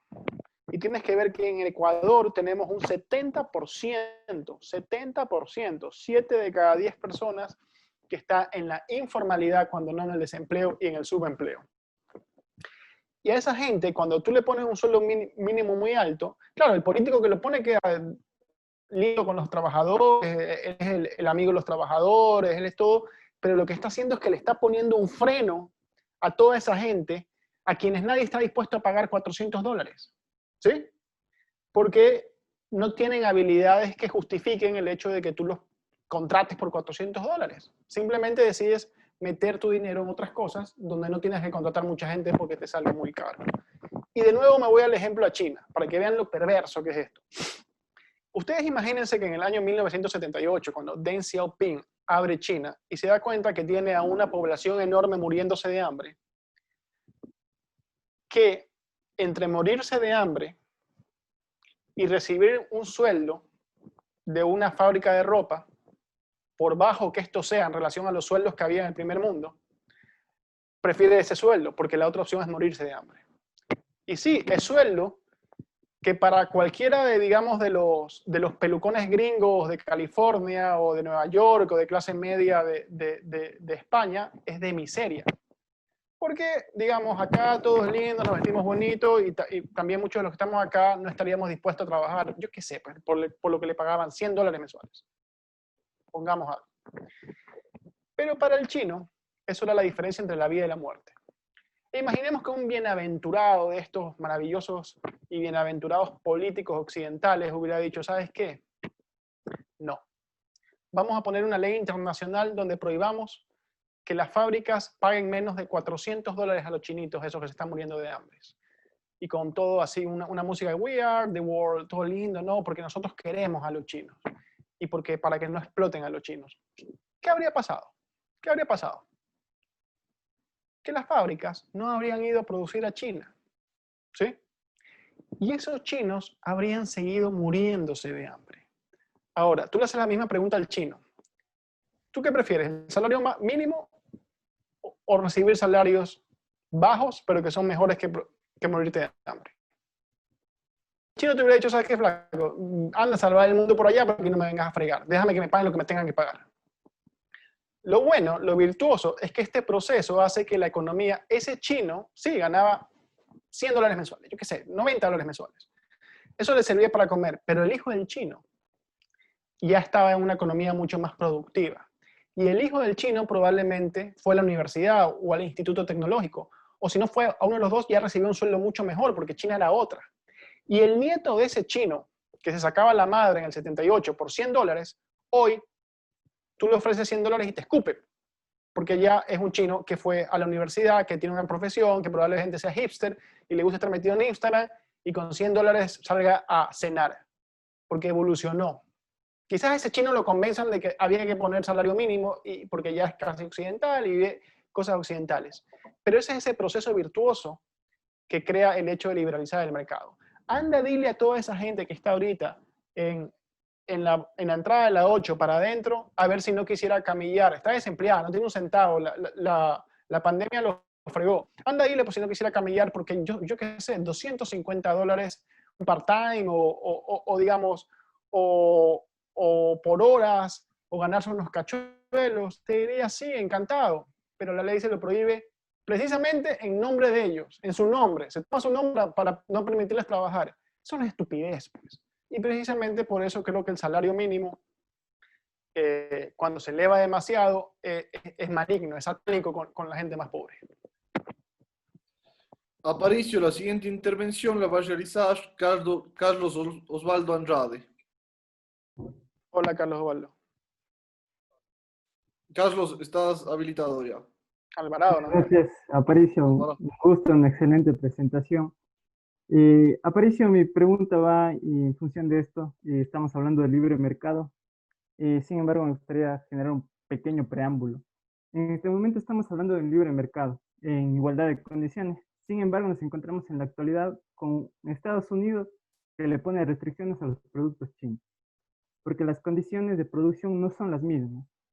Ahora, pueda que desde el punto de vista personal es más beneficioso, digamos, desde el punto de vista de interés, comprar lo que tengamos, pero para la economía en general tiende a generar una salida de divisas sin control, cosa que está pasando en Estados Unidos, que ha sido durante décadas quien ha llevado adelante el mensaje de libre mercado. Ahora, si aterrizando en nuestra realidad, vamos a América Latina.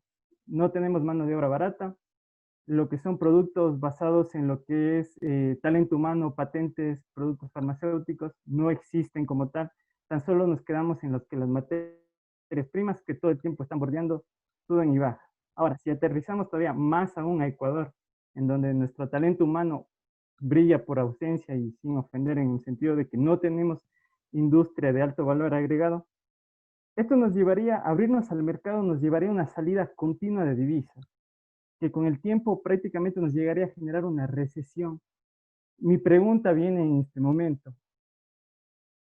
Para el Ecuador, ¿el liberalismo qué tan factible es? O dos, en el caso de que el liberalismo querríamos aplicarlo, ¿cuál sería el liberalismo aplicado y aterrizado a las condiciones que tiene el país? Caso contrario, podría generarnos un desastre económico. Muchas gracias, Aparicio. Muchas gracias a ti, Carlos Osvaldo, por tu pregunta. Muy buena, la verdad. Te pregunto yo, ¿qué industria tiene Chile?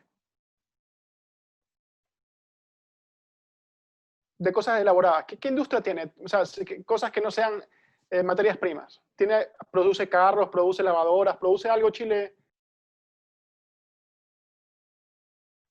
Habilítelo, por favor, para conversar un poquito. Carlos, tienes que prender el micrófono. Ahí está. Muchísimas gracias. Claro, Chile, claro, tengo entendido que tiene muchas empresas transnacionales. Sí, pero industrias propias, ¿qué tiene? ¿Produce carros? ¿Tiene alguna industria electromecánica? ¿Tú estás consumiendo algún producto chileno que no sea vino, porque digamos que es tradicional? ¿Televisores, carros, algo por el estilo? No, nada por el estilo. Y bueno, y por ejemplo, Panamá. Panamá es el país con los mayores índices de libre mercado. No tiene moneda. Panamá se ha quedado sin dólares. No produce moneda. Panamá no tiene banco central. Panamá no se ha quedado sin dólares. Y lo que quiero decir aquí es, hay dos mitos. Uno, que nos vamos a acabar sin dólares por la libre competencia. Eso no ha pasado nunca en ningún lugar. Porque si tú el día de mañana te empiezas a quedar sin plata, compras menos. Ese miedo a que nos quedemos sin dólares es un mito que nunca ha pasado. Del 2000 al 2007, este país fue un relativo libre mercado, digamos, en muchas cosas. Nos quedamos sin dólares y estábamos dolarizados. No nos quedamos sin dólares. Las cosas se ajustan. Y si el día de mañana tenemos menos guita en el bolsillo, pues compramos menos. Estados Unidos y China. Claro, para unos productores interesados, ese tema de que y de nuevo el libro de Pinker les recomiendo porque es fantástico la parte que habla precisamente sobre ese tema y por qué Trump gana. Tienes que hablar muy claro sobre lo que, cuando hablas de un país, sobre lo que le conviene al país o a un sector del país. El día de mañana, si abrimos a Ecuador a la competencia china, es probable que a ciertos productores les vaya mal. Es muy probable, es seguro. Productores de acabados, cerámicas, plástico, les va a ir muy mal, van a quebrar. Pero el resto de ecuatorianos, tú, yo y muchos de los que estamos acá, y la mayoría de los ecuatorianos nos va a ir muy bien. Porque vamos a recibir mejores productos o iguales productos a mucho menor precio. Nos vamos a enriquecer desde el día 1. Nos vamos a enriquecer porque nuestro dinero va a comprar más. ¿Sí? Y a mí no me importa dónde hagan el producto. A mí lo que me importa es que me dejen decidir.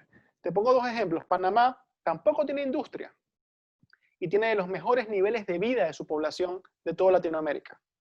Y los mejores índices de desarrollo humano. En Panamá, no sé si sabías, no hay ni crimen. No te roban en las calles. Hay empleo pleno.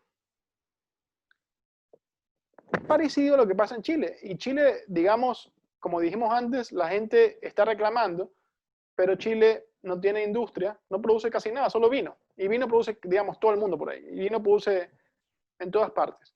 De hecho, Chile es uno de los pocos países que produce vino sin subsidiar a los agricultores de vino, que es una cosa muy interesante. Pero en cuyo caso hay que sacarnos un poco todos esos mitos. Cuando tú hablas de un país, ¿hablas de la mayoría o hablas de ciertos sectores que se verían afectados con la competencia? Claro, en China, en Estados Unidos, esos sectores que son minoritarios, hablan por todo el país y dicen, no, no podemos competir con China, que nos produce más barato. Claro, pero China hace que el nivel adquisitivo del estadounidense promedio suba muchísimo. Porque esos productos llegan a su supermercado y lo hacen más rico al permitirle comprar menos con poco. Entonces, ¿cuál es el fin de la economía? ¿Cuál es el fin del progreso? Que nosotros, mediante este proceso de productividad, podamos comprar más con menos, que nuestras vidas sean más sanas, mejor alimentadas, sean más útiles, más productivas, gracias a que recibimos mejores productos como Zoom. Imagínate si yo no sé quién compite con Zoom a nivel nacional, imagínate si los arrendatarios de espacios para oficina dicen que Zoom está haciéndolos quebrar. ¿Sí? Imagínate eso, que está haciéndolos quebrar. Y que hay que prohibir Zoom o hay que ponerle un arancel a Zoom. Tú no estarías de acuerdo. Te parecía una estupidez y aquí es la mayoría. ¿Por qué? Es exactamente lo mismo que pasa cuando una empresa te dice, no me traigas ese producto porque yo produzco, yo genero empleo y la cosa. No, flaco, no me vengas con esa de que tú generas empleo. Tú lo que quieres es seguir ganando plata a costa mía. Y como te volviste poco competitivo por una innovación, tú quieres seguir en ese mundo. No, flaco, tú andas e innova y mira cómo compites. Pero a mí no me vengas a cargar tu muerto. Y tú no eres Ecuador, todos somos Ecuador. Y no me vengas a decir que tú, industria local, eres Ecuador, porque no, yo también soy Ecuador y tú estás imponiendo mis intereses sobre los míos.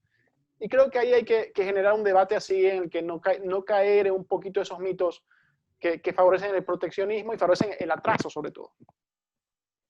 Muchas gracias, Aparicio. Sí, sería muy interesante en realidad tener un debate de eso. Muchas gracias. Te agradezco a ti por la pregunta. Estimada Karen Andrade, tu micrófono está habilitado para que intervengas.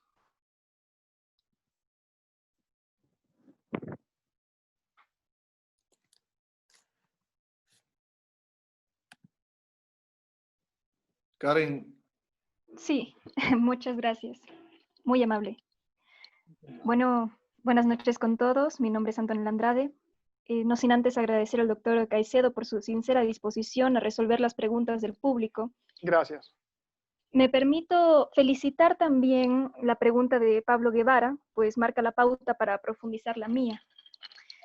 Quiero rescatar la cita expuesta de Laura Santa Cruz, que menciona el crony capitalism o capitalismo clientelista, que como sabemos afecta a los procesos de libre competencia.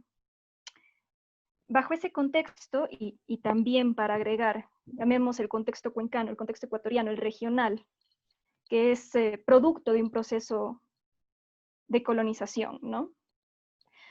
No es reduccionista limitarse al proceso de creación de riqueza en la aplicación de justicia, considerando la acumulación generacional de capital, capital visto desde las categorías de Bourdieu, a saber, cultural, simbólico, social y económico, teniendo presente que es determinante en los procesos de competitividad. Esto, claro, me permite hacer una pregunta de este carácter, no solo porque me preocupa la acumulación de capital económico, dado que, como se pudo solventar a través de la exposición, el capital fluye. Y eso es una cuestión con la que me quedo. Por eso mi crítica no es pragmática, es axiológica también. Tiene que ver con lo moral y con lo ético. En la competitividad no solo es determinante el capital económico, sino las redes de contactos y los conocimientos que tienes. Muchas veces que no solo responden a tu proceso educativo, sino a la familia en la que naciste. Y además el capital simbólico, que es el honor, la grandeza que uno ha acumulado, el respeto, la reputación, que se correlacionan entre sí. Entonces, esa es finalmente la pregunta. ¿No es reduccionista? No, te agradezco mucho por la pregunta, Karen, Antonella, perdón, que ahí aparece Karen. Antonella, te agradezco mucho la pregunta porque es muy interesante. Mira, sí, sin duda. La realidad es la realidad. Si tú naces más conectado, tienes una ventaja. Si tú naces con padres de más dinero, tienes una ventaja. Si tú naces en San Francisco y no en Guayaquil, tienes una ventaja. Si tú naces en Washington y no en Cuenca, tienes una ventaja. Si tú naces en Cuenca, pero no en Progreso, tienes una ventaja enorme, quizás más grande que la que hay hoy en día entre nacer en San Francisco y en Cuenca. Si tú naciste en un hogar de clase media en Cuenca, tienes enormes ventajas frente a alguien que nació de nuevo en la entrada de la 8 la realidad es eso.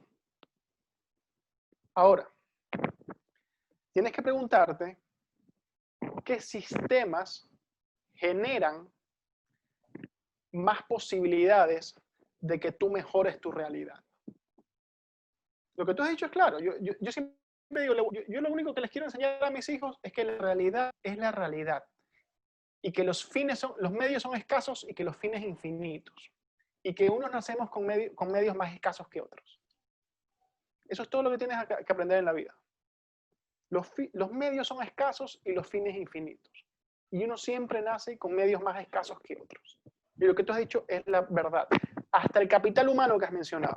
Si tú naces de clase alta con gente rica al lado, es más probable que te relaciones con gente rica, que adquieras mentalidad de gente rica y que arriesgues más dinero para ganar más dinero.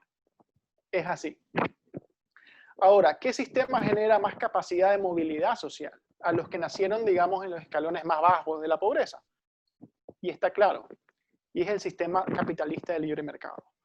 Que no solo económico, no es un tema economicista puro, sino también que a esas personas, a esos chinos, no hay nada más materialista y más egoísta que alguien que está pasando por hambre. Porque esa persona que tiene hambre, no hay nadie más economicista que alguien que esté pasando hambre. Porque esa persona que no tiene cómo solventar sus necesidades básicas de alimento, de ropa, solo está pensando en cómo hacer plata todo el día. Las personas menos materialistas somos, como muchos que estamos aquí, personas que tenemos un nivel de vida que nos permite pensar en otras cosas, leer a Hayek, preguntarnos por los conceptos de justicia, atender a charlas muy bonitas como esta. Es el crecimiento económico lo que te permite que haya una clase que pueda tener reacciones axiológicas, como tú has dicho, y hablar sobre el capital social. Y eso es lo que yo quiero para todos los ecuatorianos y para todo el mundo en general. Y ese sistema se logra con capitalismo de libre mercado. Tú pregúntate una cosa.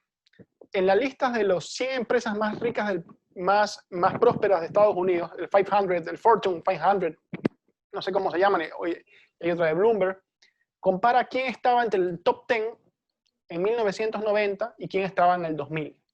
Y vas a ver que cambia perfecta todo el tiempo.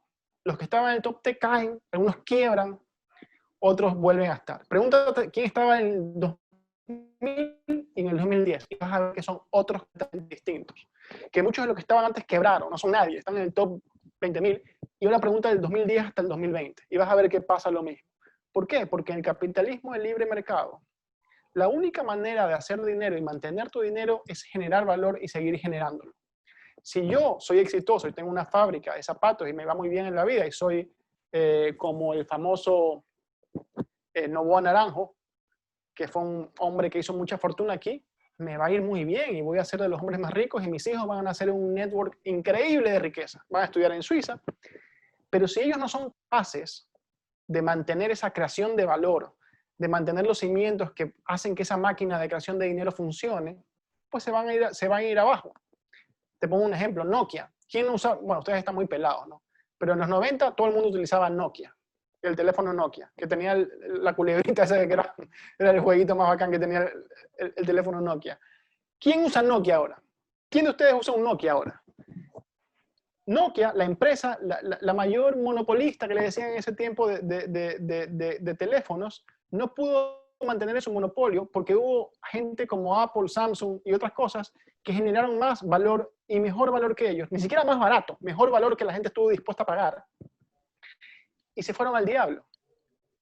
Ese es el capitalismo. No es un sistema que te va a garantizar que nazcas en buena cuna, ni que te va a poner en igual de condiciones del que nació con dinero, ni que eso no pasa, eso nunca ha pasado y eso nunca va a pasar. Pero sí es el sistema que te va a hacer, que te va a dar más opciones, y lo demuestra la historia, para que tú salgas o tengas más oportunidades que tus padres y que tus hijos tengan más oportunidades que tú y que tus nietos más que tus hijos. Disculpe, doctor Caicedo, ¿puedo hacerle una breve pregunta pequeña en base a su respuesta? Sí, claro, claro que sí. De acuerdo. En ese caso, en función de lo que me supo decir, ¿se puede afirmar que es menester del Estado crear política pública que favorezca a que las personas estén en condiciones equitativas para competir en el libre mercado? ¿Este es menester del Estado? ¿Pero qué es para ti condiciones equitativas? Tal vez, no sé, invertir en educación, sentidos, por ejemplo, procesos que garanticen que se tenga cierto acceso a todos estos tipos de capital. Es cierto, no nacemos en las mismas realidades y precisamente hay que solventar eso si es que nos interesa apuntar a una competitividad equitativa. Desde el liberalismo clásico, por supuesto. Es una preocupación. Sí, mira, tienes mucha razón. Nos tenemos que preocupar por eso. La educación es clave en ese sentido. La educación es clave en ese sentido. Pero tenemos que tener en cuenta que este es un proceso gradual. Que este es un proceso que no pasa de la noche a la mañana. Y que la diferencia, que la desigualdad es una condición inherente a la naturaleza humana y que nunca se va a solventar. Yo lo que quiero es que ese niño, cuando tenga 20 años, sea capaz, o 25 o 30, sus hijos vivan mejor que él, de lo que a él le tocó. Pero ese niño que yo estoy educando hoy, que se lo puedo dar y que debemos preocuparnos por eso, no le puedo mentir y decir, voy a elevarte la vida ahora y así, porque la creación de riqueza es un proceso gradual y no ha habido ningún país que logre eso. La única forma de hacerlo súbitamente es arrancarle todo a todos, subir, digamos, temporalmente a los demás, pero terminas todos siendo pobres, como ha pasado en Cuba, como ha pasado en la Rusia stalinista o como pasó en todos lados. Entonces, tenemos que ser conscientes de que eso es un proceso siempre gradual, necesario, y que hay muchas vías, no tiene que ser el Estado necesariamente, sino que podemos incentivar a los colegios privados para que tengan una vocación más social o porque puedan dar educación a mejor precio a toda la gente y tener un sistema público que sería muy bonito, basado en nuevas tecnologías, pero sin un régimen estatal de adoctrinamiento. Muy, muy interesante. Muchas gracias. La verdad, muchas gracias a ti, sus respuestas. Aparicio, tenemos 2 preguntas más. No sé si estamos con el tiempo para realizarlas. Sí, encantado, encantado. Muchísimas gracias. La siguiente pregunta la realiza Marcelo Vázquez. No sé si estás por ahí, estás ya habilitado el tema del micrófono. Le silenciaste, Marcelo.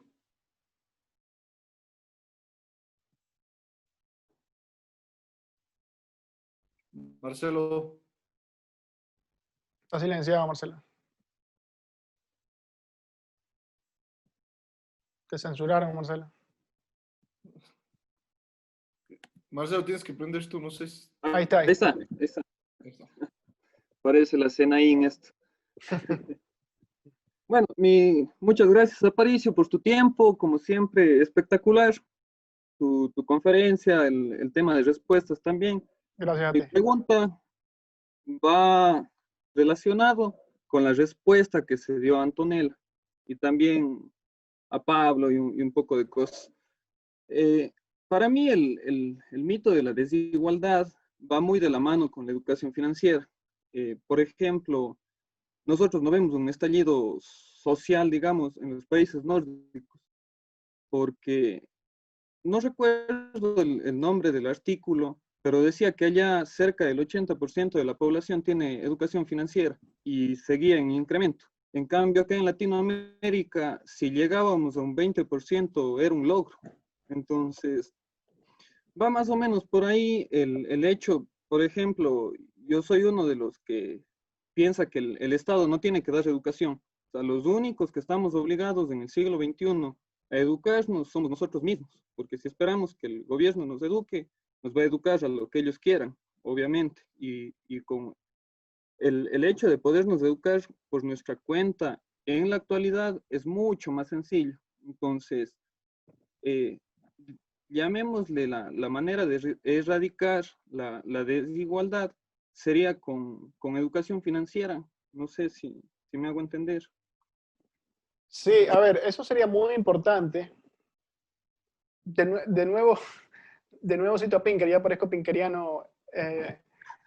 Tiene una parte en que hay un capítulo, el capítulo 14, en que habla sobre las limitaciones de nuestra naturaleza y recomienda precisamente que precisamente hay mucha información que debería ser dada a los alumnos, a los jóvenes durante los primeros años, porque es muy importante que la capten temprano para que contradigan mucho de nuestros hábitos, de nuestros instintos básicos de gastar y de consumir. Que nosotros, como hemos vivido la mayoría de nuestras vidas evolutivas en un entorno tribal, digamos, donde la pobreza era absoluta y donde comer era un lujo, tenemos esa aptitud hacia consumir mucho, porque de repente podemos hacerlo y nuestro cerebro nos dice, consume, que el antílope no va a estar ahí y si no, no comes en 2 semanas. Y que estas enseñanzas de cosas contraintuitivas, digamos, contrainstintivas, son importantes, como el hecho de ahorrar, de prever el futuro, que nos van moldeando la cabeza. Y creo que tienes razón, creo que se debería hacer. Yo lo hubiera odiado porque yo era bien vago en la escuela, entonces todo lo que sonaba matemáticas me hubiera totalmente hecho para atrás, pero sí tienes toda la razón, eso sería muy importante.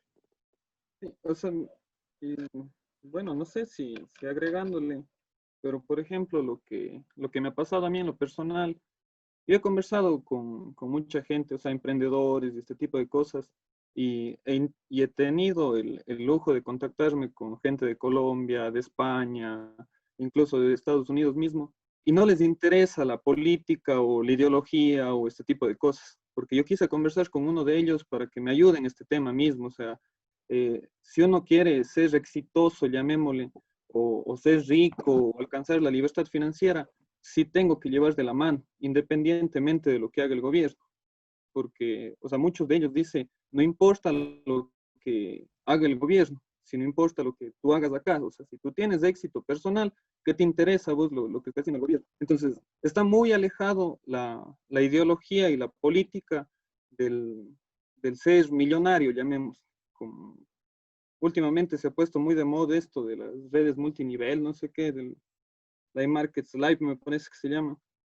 Entonces, he conversado también con esa gente y les he dicho, o sea, imagínense que mañana pasado regrese un Rafael Correa al país, ¿qué vamos a hacer nosotros? Ah, nosotros no nos interesa, dice, nosotros simplemente o nos movemos de país, nos convertimos en nómadas digitales, que eso está muy de moda también ahora. Sí, bueno, eso está bien hasta cierto punto, pero también tienes que interesarte porque si los Rafael Correa llegan, no puedes hacer riqueza. Y si no puedes hacer riqueza, no... Exactamente, o sea, por ahí va más o menos lo que yo quiero que me ayudes en ese sentido de, o sea, cómo juntamos las dos aristas, la política con el empresariado, digamos, o con los emprendedores, que sería porque el empresariado... Hablándole de cosas como las que hemos hablado hoy día, eso es lo que tienes que hacer. Vale. Gracias. Gracias, Aparicio. Vamos con la última pregunta que aquí nos pidió Javier Coppel. Javier, estás con el audio encendido, por favor.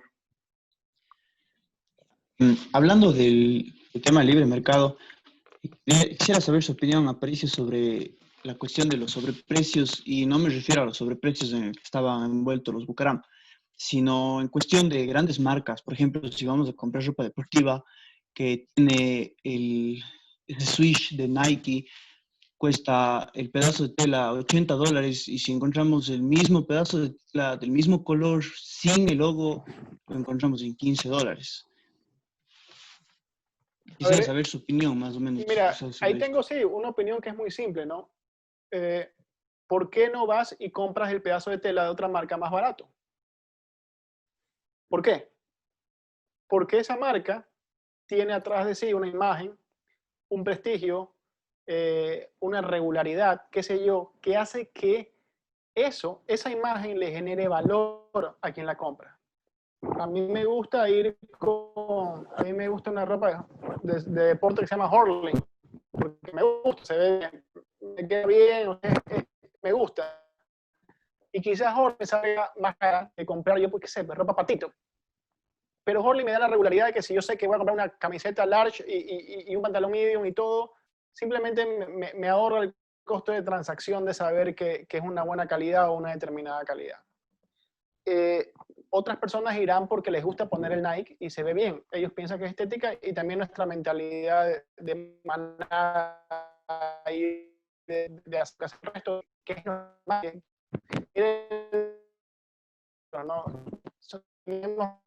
No parecida, porque seguir ciertas pautas. Es marcas, para ganarse ese esfuerzo, para ganarse esa imagen, no solo tienen que invertir en el peso de tela, no vale nada. El peso de tela de esta camisa, qué sé yo, menos, $5 tiene que ser el rollo. Lo que vale es ese posicionamiento que tienen camisas de $1000 seguro. Yo nunca me las compraré, pero seguro hay.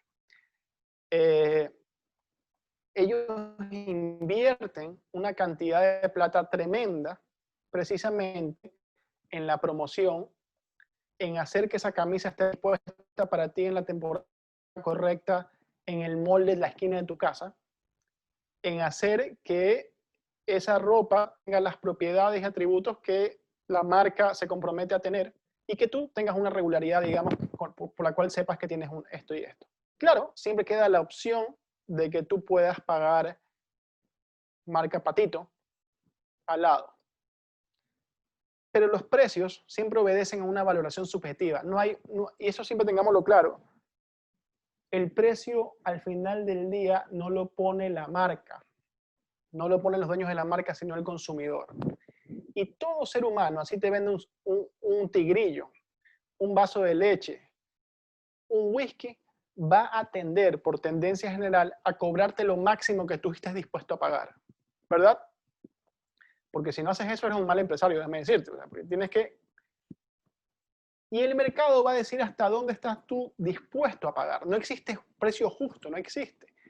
El precio justo es el que yo esté dispuesto a pagar. Y si yo, Aparicio Caicedo, que soy un hombre de clase media, me voy de viaje y estoy dispuesto a pagar por una camisa de estas Brook Brothers, porque no se arrugan y porque siempre son igualitas y me gusta usarlas porque son cómodas y ya sé mi talla y las pido muchas, más que pero una camisa cuya procedencia no sé, se arruga y quizás la materia prima vale mucho, pero Brooks Brothers ha invertido mucho en que yo tenga este posicionamiento y que mi camisa no se arrugue. Es algo subjetivo. Si tú consigues que muchas personas, de nuevo, subjetivamente, individualmente, están dispuestas a pagar por lo que tú haces, ese dinero es legítimo, totalmente legítimo. Ahora, no te quejes cuando venga un competidor, me dé lo mismo que Brooks Brothers y me cobre 50 latas. Yo me iré con Brooks Brothers. Ahí está la libre competencia. Pero si él puede, si él puede, si he can get away with it, y puede llevarse más billetes por esa marca, por más, yo no le pregunto al Brooks de chuta, ¿cuánto te costó esa telita? No, simplemente le digo, no tengo otra opción. Ahora, si viene otro Brooks Sister y me da lo mismo por mejor precio, bueno, ese es el mercado, pero quizás ya llega un momento en que se equilibra. Y las grandes marcas que nos dan la gran ventaja de que nos uniforman la vida, yo sé que esta Brooks la pido en Amazon, o la pido en China, o la pido en Japón, es la misma, y eso lleva mucha inversión.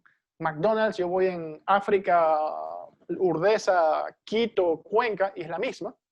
Eso supone mucha inversión uniformadora, y eso me da a mí una confianza de que ese producto siempre va a ser el mismo. Eso vale plata. Aparicio, Giovanni nos ha escrito a decir que por favor le demos espacio para una pregunta más de forma breve. Ya me voy, no hay espacio para... No, mentira, sí, vamos. Giovanni, por favor, y con esa concluimos. Tranquilo, no estaba bromeando por si acaso. ¿Qué tal, Aparicio? ¿Cómo estás? ¿Sí se me escucha? Sí. Ya. Yo vengo de un hogar de clase obrera, mi papá es obrero. Y él trabaja en una empresa privada. Gracias a que él trabaja en una empresa privada y en función de la productividad que le ofreció, recibe una remuneración considerable. Lo que yo entendí es que, por ejemplo, mi padre no obtendría, no es tan legítimo que mi padre me pueda heredar ahora una mejor educación, por ejemplo. Eso, estaba escuchando que era inmoral. Por ejemplo, yo soy del barrio del vecino, entonces me hacía esa pregunta, o sea, ¿por qué ahora yo, gracias a esa remuneración, puedo estudiar una carrera en la que puedo dedicarme a algo más productivo con una mejor remuneración que la de mi padre? Entonces, mi pregunta va hacia, ¿qué hemos dicho los liberales? Porque ahora que mi papá me pudo dar una mejor educación, yo pude estudiar otros criterios. Entonces, ¿qué hemos hecho los liberales para tener tantos estigmas? Esa es una gran pregunta y me gusta mucho que sea la pregunta final porque es una muy buena pregunta y creo que es una pregunta para reflexionar. Para tener estigmas, los liberales hemos hecho una cosa que es terrible para quienes se confortan con sueños de perro, digamos, que se confortan con quienes quieren vivir un mundo irreal, utópico. Les decimos la verdad. Les decimos que no hay otra forma de progresar que no sea la inversión y el ahorro, la innovación. No les vendemos sueños utópicos y no les decimos, le voy a quitar a otro para darte a ti. No les decimos, tú eres un pobre desgraciado y le tengo que quitar a los ricos y te tengo que venir a dar lo de otros. Les decimos, tú tienes que hacerte cargo de tu destino, tú tienes que hacerte cargo de tu vida, tú tienes que salir adelante. Yo lo que te tengo que dar es un entorno institucional como Estado que te permita competir en igualdad de condiciones, que te permita luchar bajo tu propio esfuerzo. Y eso no va a ser un camino fácil, no va a ser un camino, digamos, rápido, no va a ser un camino milagroso, sino que va a llevar generaciones como la de tu padre y tú. Y probablemente tu hijo esté mejor que tú y tu padre. Pero no te prometo milagros, no te prometo utopías de la noche a la mañana, no te prometo que el Estado te va a resolver tu problema. Simplemente te propongo un camino progresivo, paulatino y lento, pero seguro de mejorar todos los días. Y eso es lo que no le perdonan a los liberales. Y más fácil es vender el discurso de decirte, mañana va a ser la utopía y le voy a quitar a los ricos para dar a los pobres, vas a sufrir, y la realidad no es la realidad, sino que todos podemos tener todo al mismo tiempo. Aparicio, muchísimas gracias por tu intervención, por tu tiempo, una conferencia muy valiosa, brillante, diría yo a título personal, y es el sentir de todos, ¿no? Ahí se reflejan también los aplausos que ponen ahí a través del Zoom con el emoticón. El objetivo de esto justamente es generar un cambio no solo en la política, sino cambiar el Ecuador, y estos son los espacios idóneos.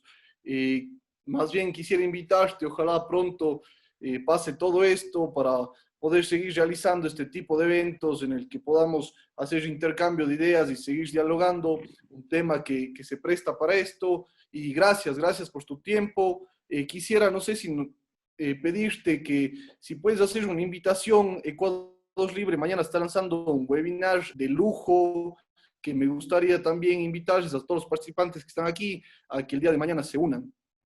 Sí, por favor, mañana a 6:30 de la tarde vamos a hablar sobre Harry Potter y el activismo trans, que es un tema sobre el feminismo de tercera ola, que es muy interesante y les juro que va a estar muy bueno.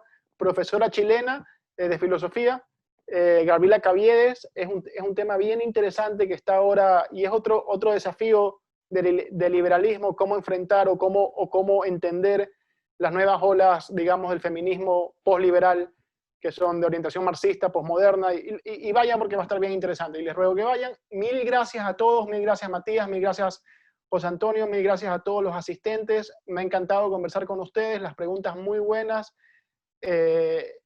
gracias de verdad, y a las órdenes cuando ustedes quieran yo estar aquí, me encanta estar con ustedes. Gracias a ti, Aparicio, gracias a todos los participantes, y el jueves continuamos con la siguiente charla de este módulo. Un abrazo a todos, una buena noche.